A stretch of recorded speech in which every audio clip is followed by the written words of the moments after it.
many of y'all did when y'all got home last week. I know I feel it in the, oh, Jesus, I feel it. Hallelujah. I feel it in the atmosphere. Amen. Oh, yeah, I feel it. Oh, Jesus, I feel it. It's kind of strong over here, but I feel it over here too. I feel it. I feel it. I feel it. It's in the atmosphere. Ooh, don't y'all know what? Listen. Oh, y'all heard that? It's in the atmosphere. It's in the atmosphere. I tell you, it's in the atmosphere, you know. We can't get so caught up in working to where we don't work for God. Y'all ain't hear what I said. Everybody have a handout? I want to make sure you can be able to see. Yes, ma'am. I was like, you would like another one? Sister Annie. So you threw the one you had away. Not quite. Oh, you just halfway put it in the garbage can. So she just halfway put it in the garbage can. Would you pass that to your counterpart over there? you just halfway put it in there. You were here last week. Yes. I'm sorry. You weren't here last week? You weren't here for Bible study? I just knew I saw you. Yeah, you need one too? Yeah. The Reverend need one. The Reverend threw his away. You know we weren't here last week. So that's your excuse for not having homework. You weren't here. You should have got it from somebody else. All right. Yeah, you just called her, she wouldn't answer. Right. I didn't get a response when I called you. I still haven't got it. Philippians, my phone didn't ring. Philippians chapter number 2. Philippians chapter number 2. I love y'all so much. Yeah, that's how they sarcastic there. Philippians chapter number 2. Philippians chapter number 2. Philippians chapter number 2. Y'all see I'm getting my eyes back. Yes, ma'am, you're excused from homework. Yes, ma'am. That's right. Gonna tell you where you were at, huh? Ain't gonna try to convince you, huh? I know. Yeah, I agree with you, son. Yeah. Yes, indeed. All right, but you have no excuse now. You got it now. All right. Philippians. He broke out in sweat thinking so hard. Philippians chapter number 2. Philippians chapter number 2. Amen. Philippians chapter number 2. Verses 1 through 5 will serve as our focal text for this particular lesson. Philippians chapter number 2, verses 1 through 5. And for the sake of language, I want to read it out of the New King James Version. But it reads, are we there? Do we have it? No, I've heard some All right. Are we there? All right. Philippians chapter 2, beginning at verse 1, reads, therefore, if there is any consolation in Christ, if any comfort of love, if any fellowship of the Spirit, if any affection and mercy, fulfill my joy by being like-minded, having the same love, being of one accord and of one mind. Let nothing be done through selfish ambition or conceit, but in lowliness of mind, let each esteem others better than himself. Let each of you look out not only for your own interests, but for the interests of others. Let this mind be in you, which was also in Christ. The thoughts of a victorious mind. The thoughts of a victorious mind. From that particular text, what comes to mind? What comes to mind from that particular? In particular, in verse 5, where it says, "Let this mind be in you that was also in Christ Jesus." What comes to your mind? What comes to your mind? Now, when I ask that, I want you to reflect on what you've read from the gospel accounts about Jesus' character, and take in consideration Paul's prelude or preface to verse 5. Verses 1 through 4 serves as a preface, so to speak, to verse number 5, also what will follow.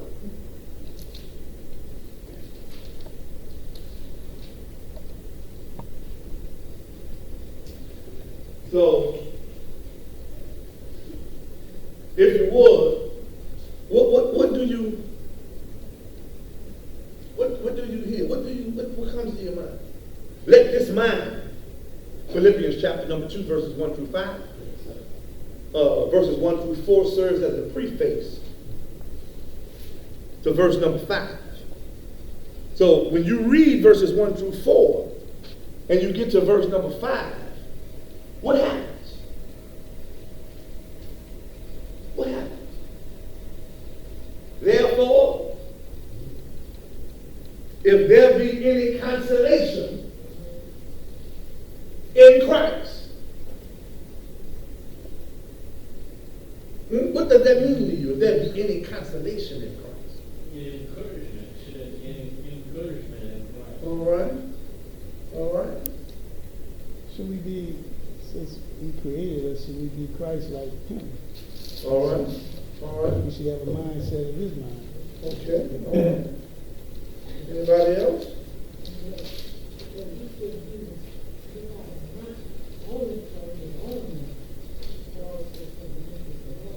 Uh-huh. Now you hear that, huh? It's Christ-like characteristics. It's right. You know, and sometimes we do things, it's funny that we are here today, but I was talking to someone, and it's like, what would Christ do? You wouldn't do it like that. You would think, if your mind is like the mind of Christ, it would be very helpful. The way you think, the way you do things, because it is not of Christ, and you're not doing it the way Christ wants us to do it, the way you do it.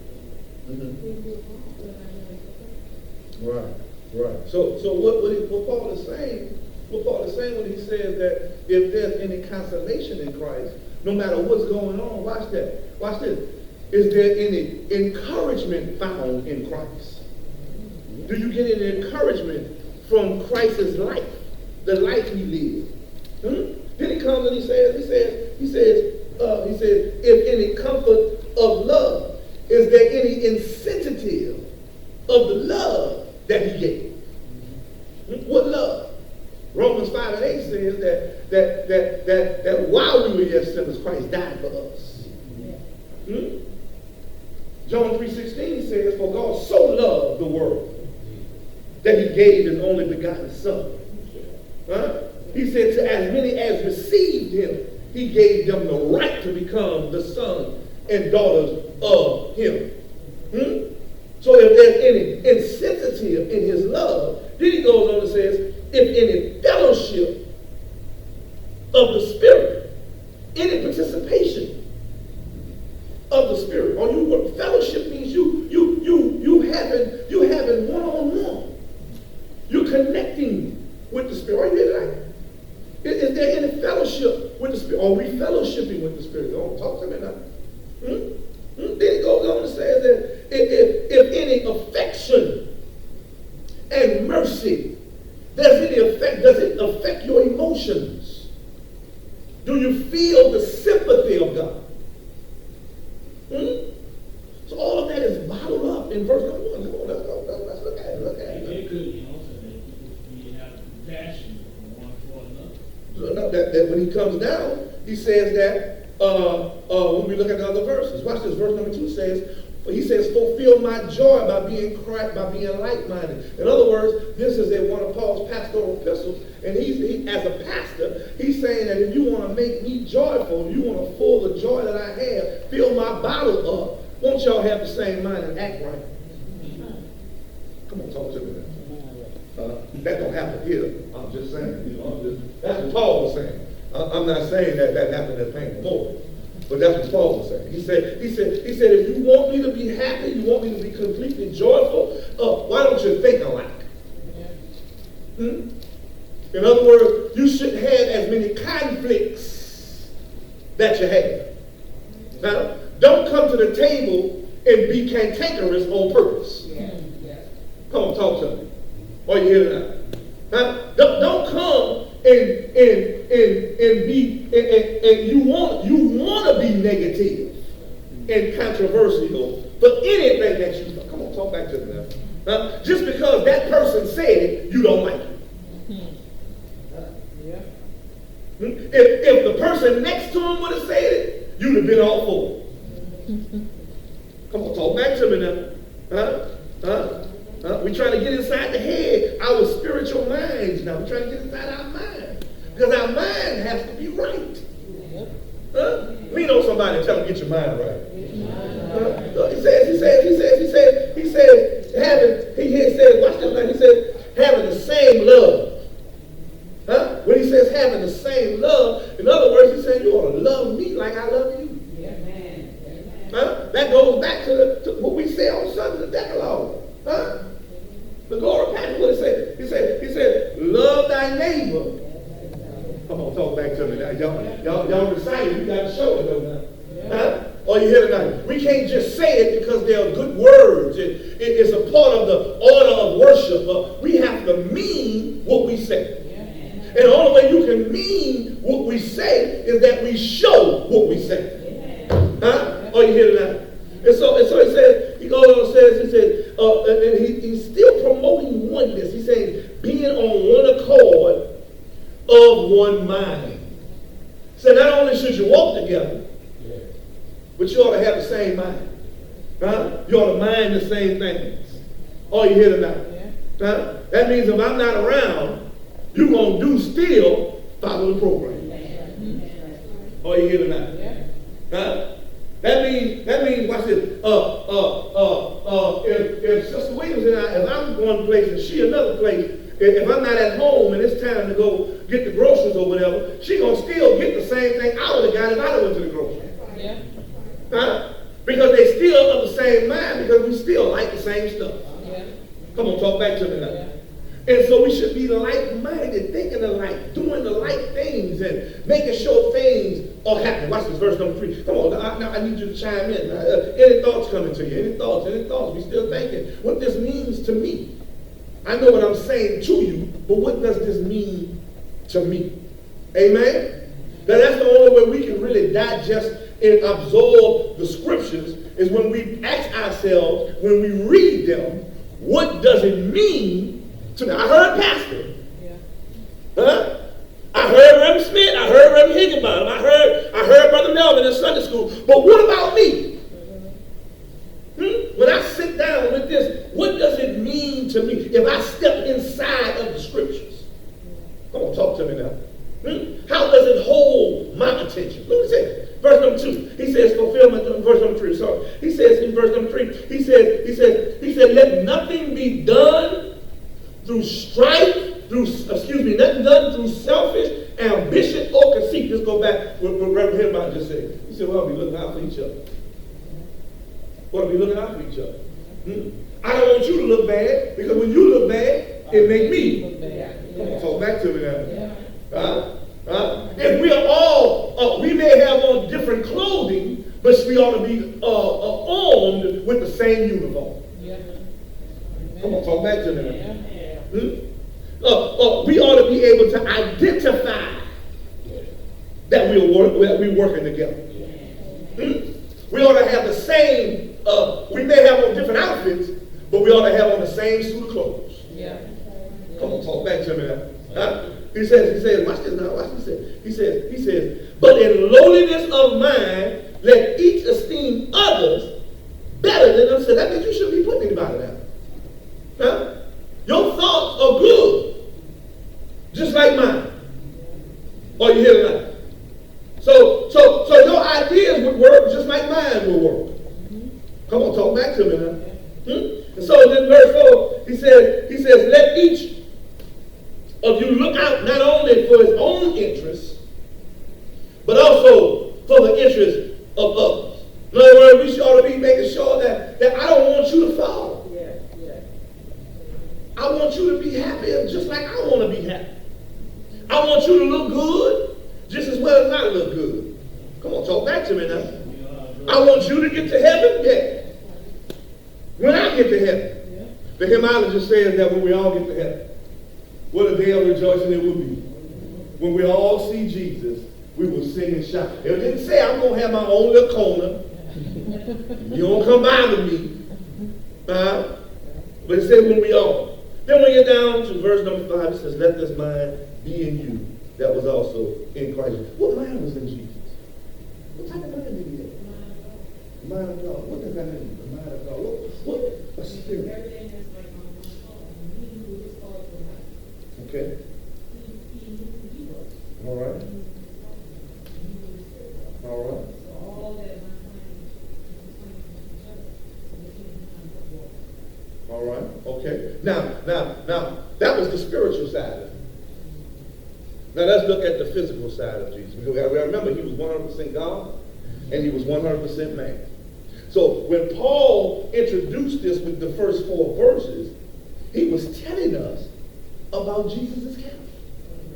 He says there's any consolation in Christ, if there's any encouragement in Christ. Listen to what he said. Any comfort of love, any fellowship of the Spirit, any affection and mercy. All of this is what about Christ. As Sister Williams said, he was like-minded with who? He was like-minded with his Father. And so when we think about it from a physical perspective, what kind of mind did he have? He didn't want to see the people hungry in John chapter 6, so he told the disciples, you feed them. Come on, talk to me now. Huh? He knew the disciples were going to be afraid when he in Matthew chapter 14, when he told them to cross over the Sea of Galilee, and they thought it saw a ghost because the storm arose. Yeah. Come on, talk to me now. And so when they went across the street and Jesus went to sleep in the stern of the ship and the winds of the wave began to blow and they came down there, his mind said, I need to go up here and stop this. Even though I'm tired, come on, watch it now. Because you know when folk wake you up out your sleep, you cranky. Am I right about it, baby? Am I right about it, baby? I'll be cranky when you wake me up.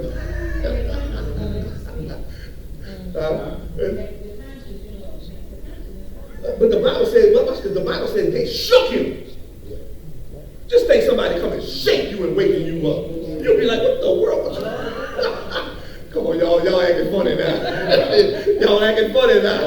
Somebody come shake you and wake you up and you're like, what the? I know how you want me. And so you get up and you upset. You should have took care of that on your own. Yeah.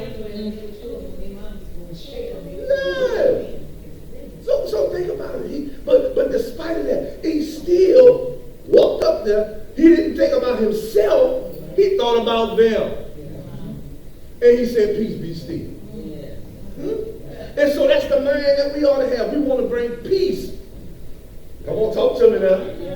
We want to speak peace to the situation of our neighbors.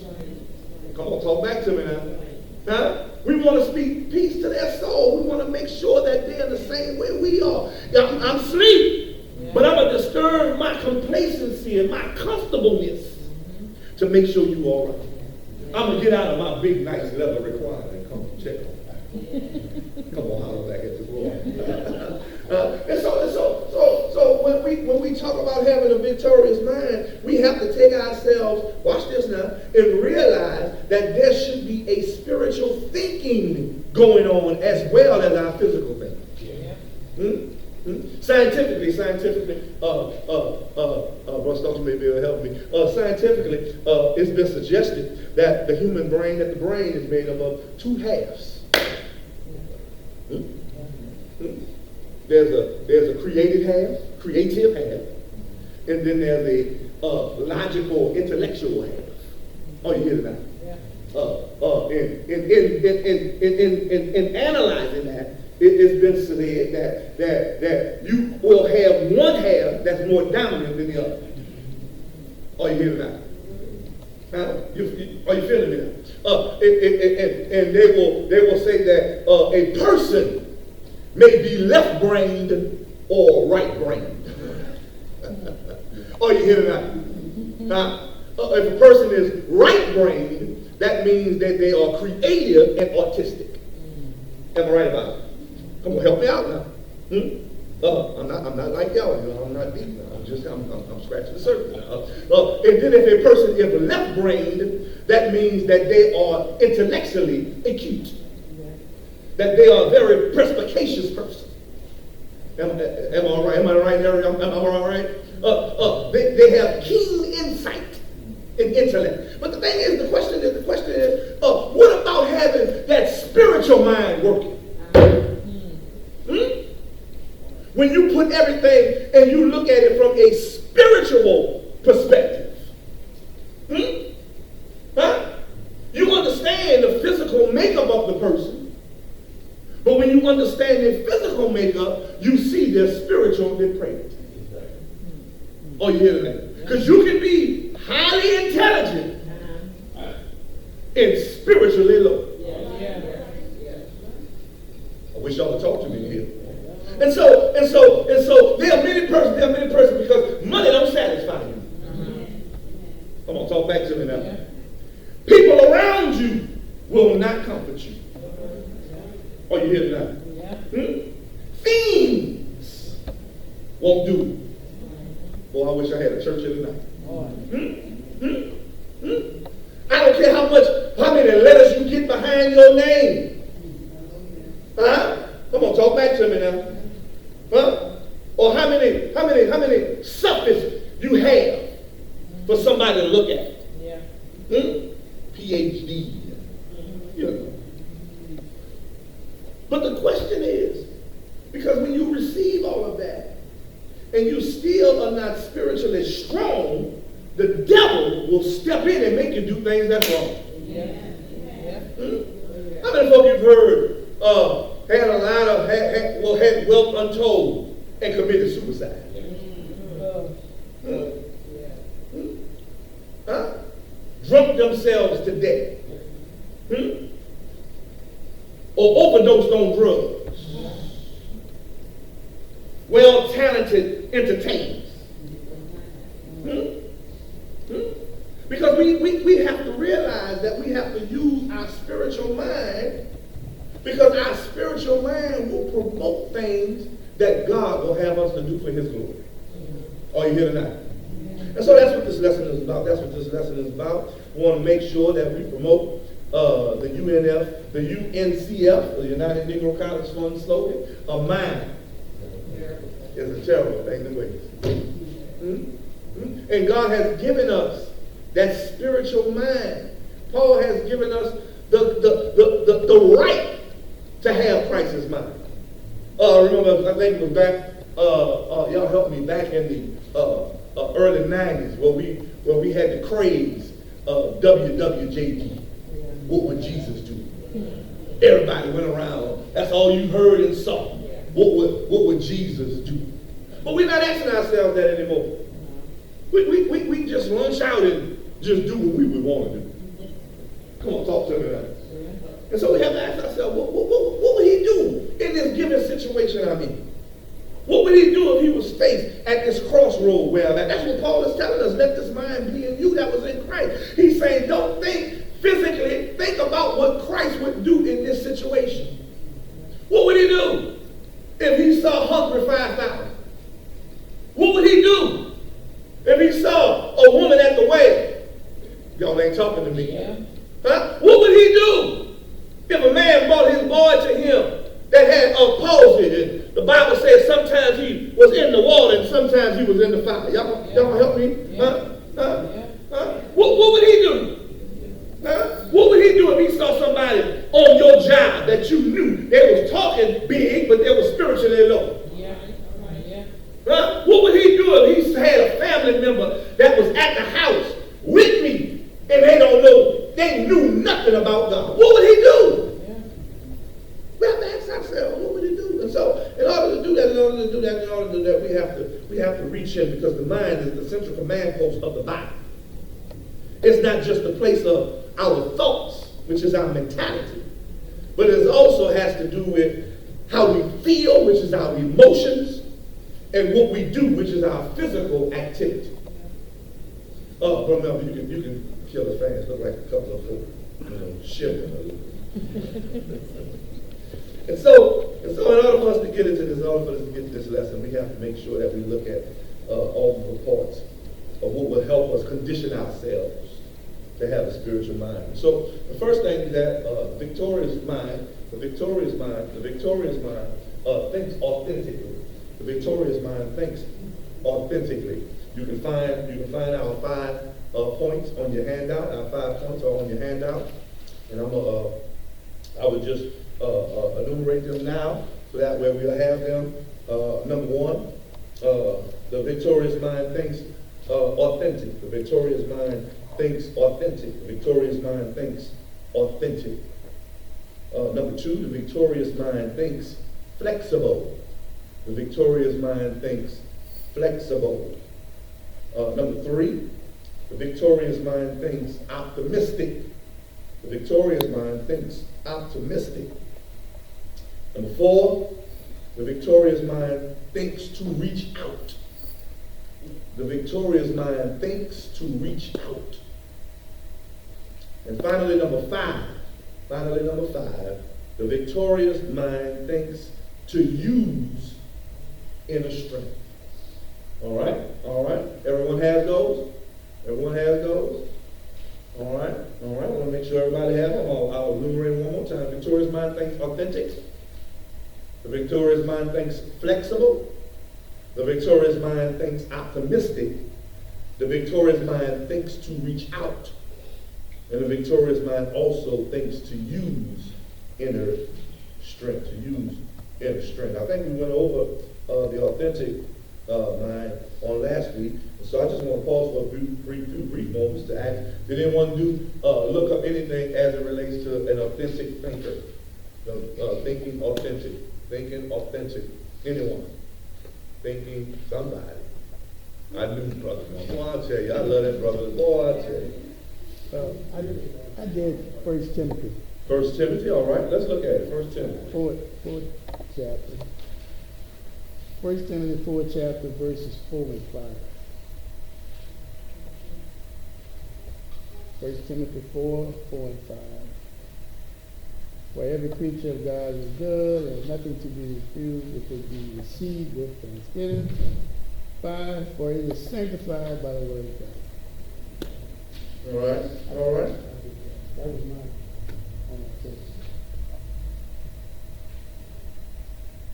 Okay. All right. Anyone else with anything? Authentic thinker.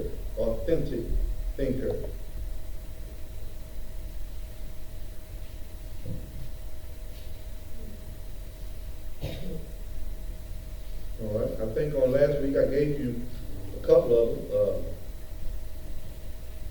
You have to remember that an authentic thinker is one that maintains a true and genuine assessment of themselves. True assessment of themselves. Yes, ma'am? I had Genesis 39 and 2. Genesis 39 and verse 2. All right.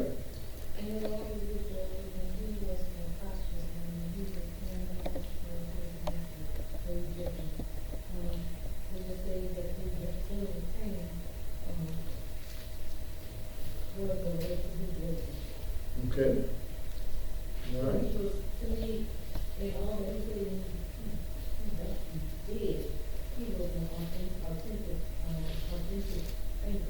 Because he was in the jail, and he was able to come up and do it. Okay. All right. He was genuine. All right. So we have to understand that when you're dealing with an authentic thinker, keeps a true assessment of self, knowing, watch this, they know I'm saved. God has saved me, but I'm still coming up the highway. Are you hearing that? I'm doing good today, but I could do better.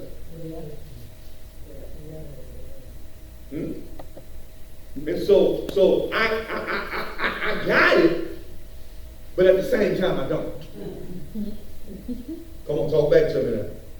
Paul in Philippians chapter 3, he said, I don't count myself to have apprehended. That means I haven't got it yet.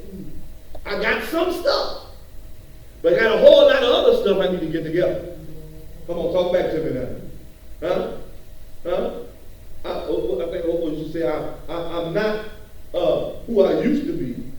I forgot how to go. Y'all know what I'm talking about. Yeah, y'all know. Yeah, there we go. I'm not who I ought to be, but I'm sure not who I used to be. I knew. You came in the right time. Ram in the bush. Amen. So we have to realize that when Paul says, look here, I got some stuff, but I haven't attained everything, and because I haven't attained everything, I'm still pressing. Huh? An authentic thinker know that they still have to press. Huh? An authentic thinker knows that, as Paul said, that I got a thorn in my flesh. I still have some stuff I got to deal with. Come on, talk back to me now. Huh? The prodigal son, he went away. He got all that he had. But when he realized, hold up, I had all this stuff. I was doing good. Yeah. But I realized that I'll do better if I go back home to my dad. I have a true assessment of myself because I know I'm not supposed to be in this pig. Huh? Come on, talk to me now. I'm a Jew. I know I'm not supposed to be working for a Gentile. Yeah. Come on, talk back to me now. Come on now. Huh? And so what I'm going to do, I'm going to get up, swallow my pride, and go back. And so, because a lot of times, the devil will trick us when we fall into sin to make us think we need to just cover it up even more. Oh, you don't need to let them folk know you failed? Oh, so the woman at the well will be a person that has authentic. Authentic. Because she realized that. After a conversation with Jesus, she realized, come see a man who told me everything about him. He exposed me to me. Oh, you hear it now? And not only did he expose me to me, I'm going to tell y'all what he told me.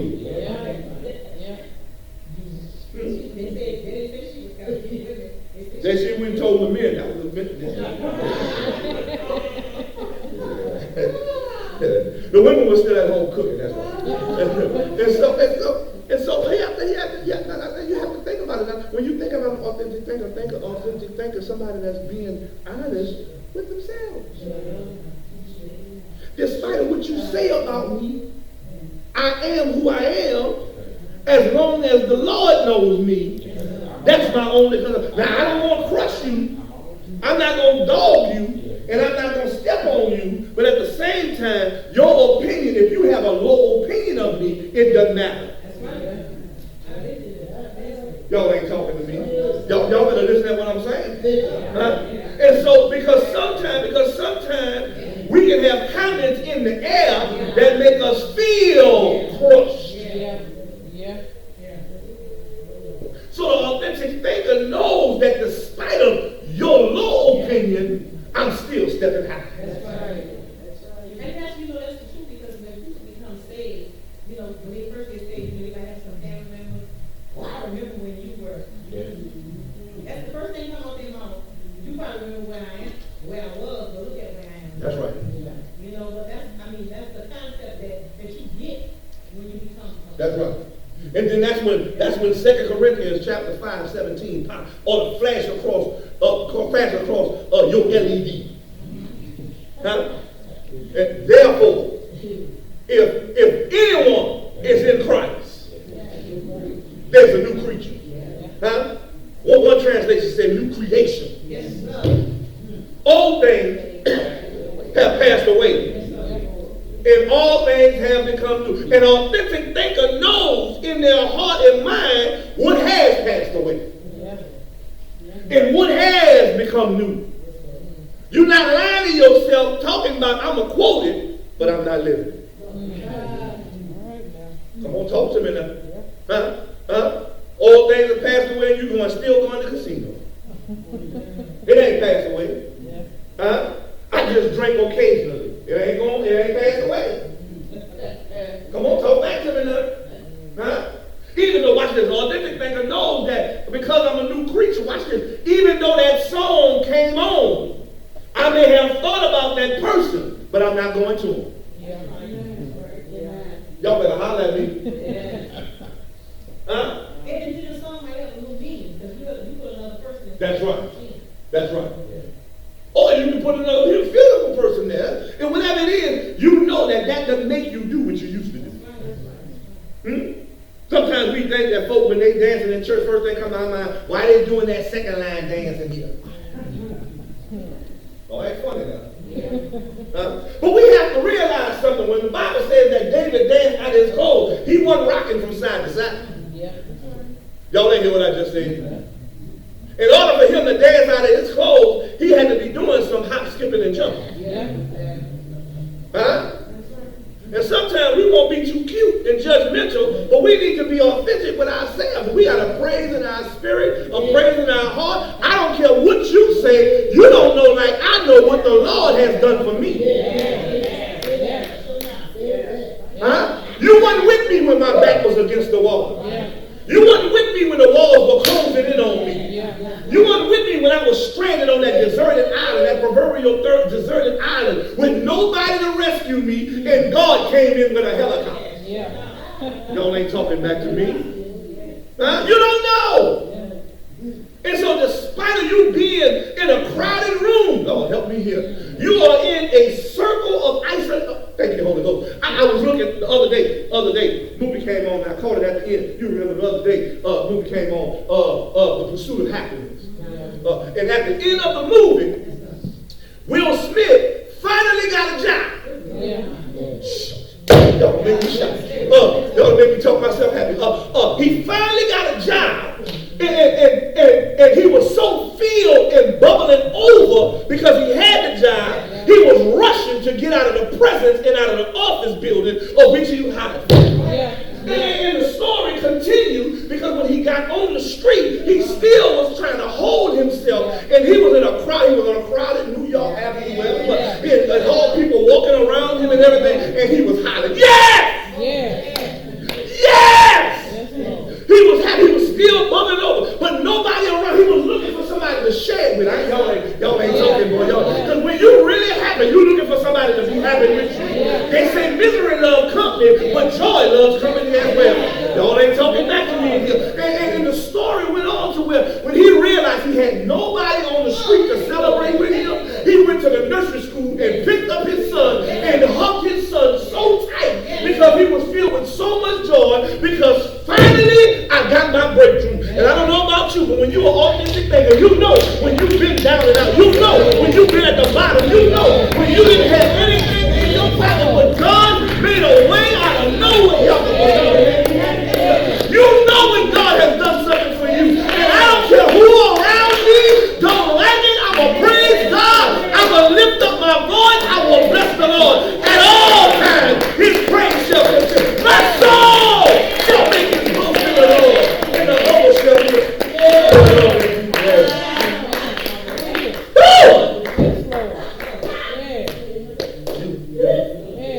authentic things. Authentic things. You have to make sure that you have a true assessment of who you are. It doesn't matter what folks say.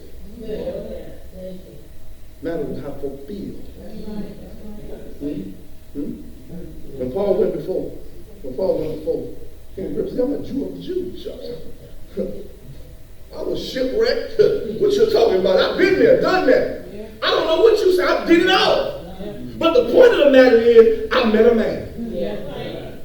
Y'all ain't hear what I just said? I met a man that saved my soul. And now that I met him, I don't have to worry about covering up anything because he saved me from everything. You hear what I said?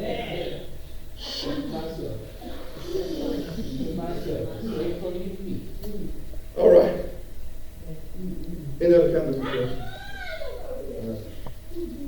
David committed a real bad sin. And David, when he sinned, he sinned and he began to confess to God. And he realized that he sinned against Uriah.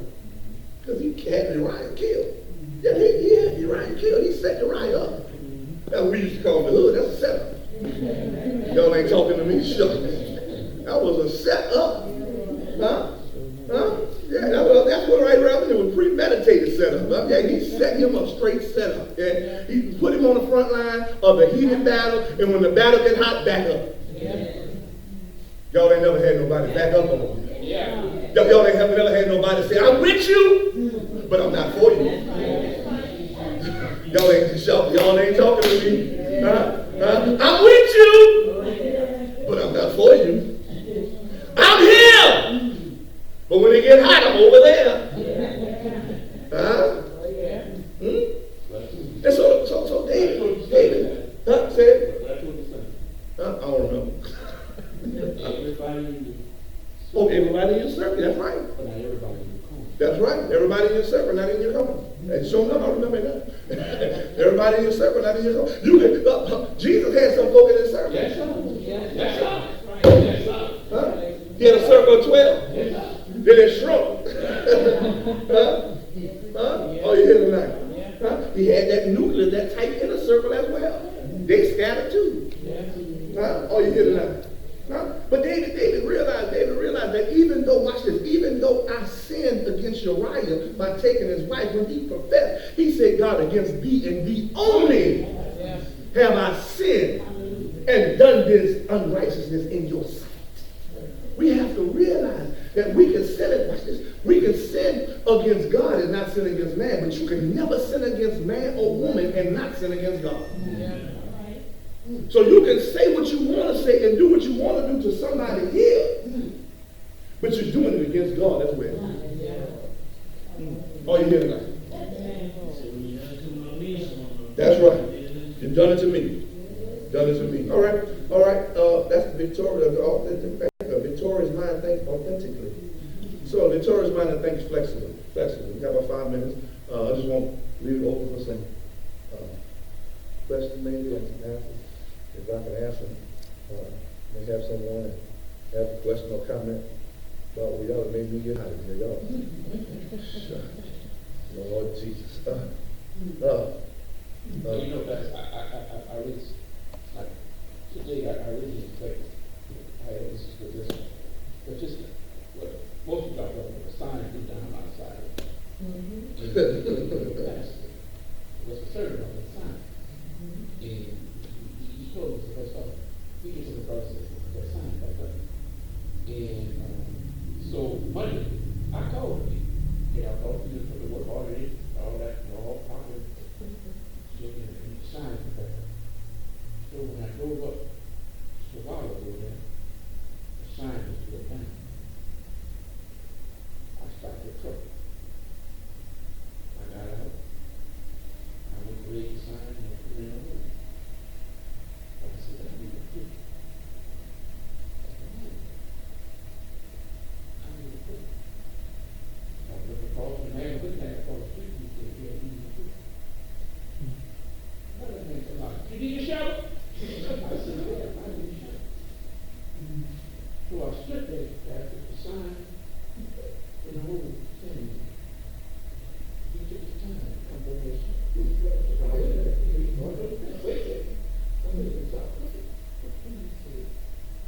Now go back to your church. There's some bricks on the side of your church.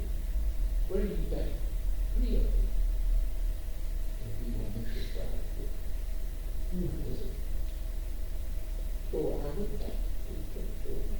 So all of that, we got out of the truck and we put the bricks back. I got back there. By then, we had done the whole for the people.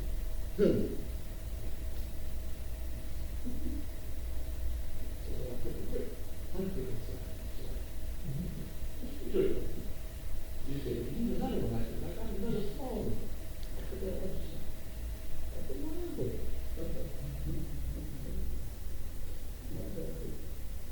What do you say? Dig it again.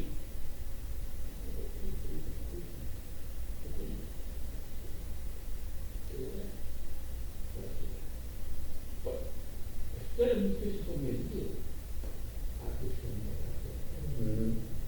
That's what I said.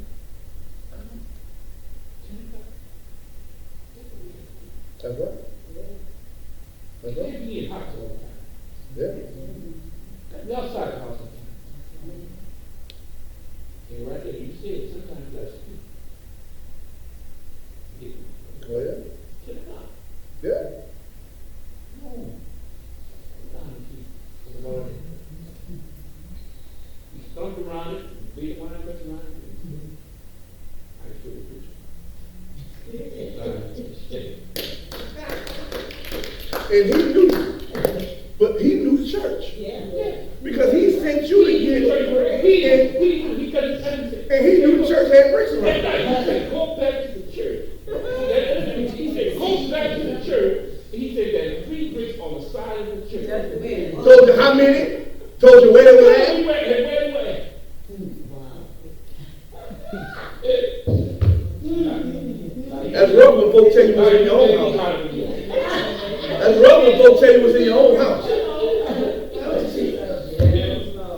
But that just goes to show.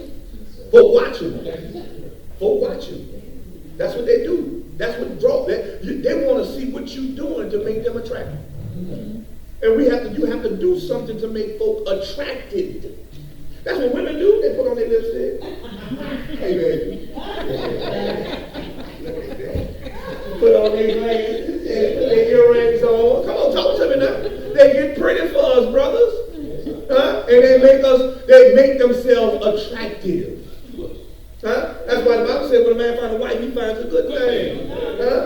Well, watch this. He said when a man finds a wife, he don't say when a man finds a woman. Y'all missed that.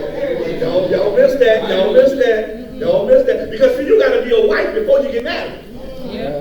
Ooh, boy, it's tight, but it's right, boy. You got to already be a wife. Huh? Because too many times, brother, we marry women and not wives. And we wonder why we can't get a home cooked meal. Because a wife gonna cook for you. You're gonna make sure you eat. When we get sick, they gonna take care of. Think that right there. Yeah. But if you marry a woman, you get sick. Don't give me that. Stay over there. Stay over there. I want your cold. I didn't sign up for this. She go in the kitchen and fix her a bowl of cereal, you sitting there hungry. Where my bowl? You know how to go in there. You got 2 hands and 2 feet. You know where the kitchen at. Look, Linda just said So that's why he said, well, you got to find a wife. You find a wife. And you got to find a wife. You got to be looking in the right place. And the right place is not always the obvious place. It's not always the obvious place. So that's why we got, ladies, you got to already be ready. You got to look it up.